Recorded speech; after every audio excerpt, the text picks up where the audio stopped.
یا علی میرا جنازہ رات کے اندھیرے میں اٹھانا، کتنی سہمی ہوئی تھی زہرا۔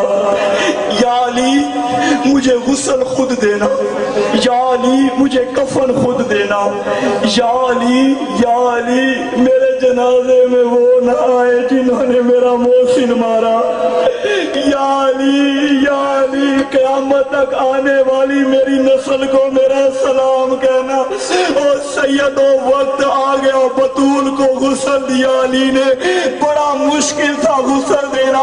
میری ماں بہنوں مجھے معاف کرنا، علی کے لیے خیبر کا دروازہ اکھاڑنا آسان تھا، زہرا کو غسل دینا بڑا مشکل تھا۔ زہرا کے دنیا سے جانے کے بعد آدھی آدھی رات کو علی دھاڑے مار مار کے روتا تھا۔ کسی صحابی نے پوچھا یا علی روتے کیوں ہو؟ علی فرماتے تھے مجھے وہ وقت یاد آتا ہے جب میں زہرا کو غسل دے رہا تھا۔ صحابی کہتے اس میں رونے کی کیا بات ہے؟ علی فرماتے میں غسل دے رہا تھا، اس کے پہلو پہ ٹھوکروں کے نشان تھے، اور میں محمد کی بیٹی کو غسل دے رہا۔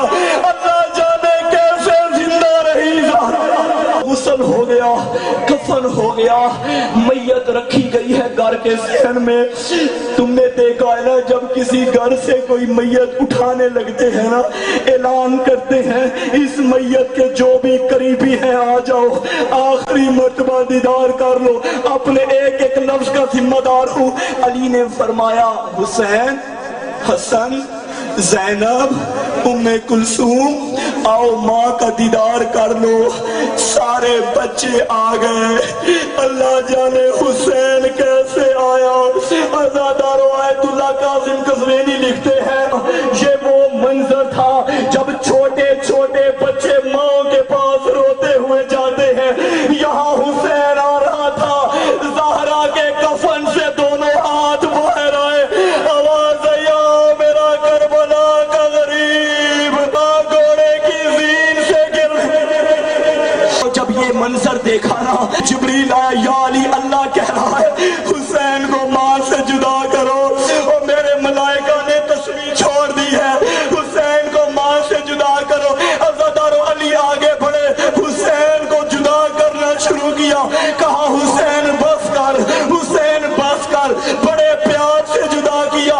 آؤ سارے مل کے کہتے ہیں مولا تیری ماں کا جنازہ تھا، تو ماں سے لپٹا ہوا تھا، تجھے ماں سے جدا کرنے والا تیرا بابا علی تھا، مولا ہائے کربلا تیرا لاشا ہوگا، 4 سال کی معصومہ ہوگی جو تیرے لاشے سے لپٹ کے شفا سے کہے گی یا مار میرا 3 دن کا پیاسا۔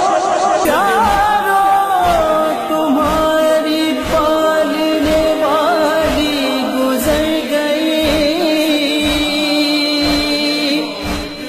کھاؤ گے کس کے ہاتھ سے، اماں تو مر گئی۔ پکارا ماں کو تڑپ کر حسین نے جس دم رکھا تھا ماں نے بھی اس وقت ممتا کا بھرم، کفن کا بند جو ٹوٹا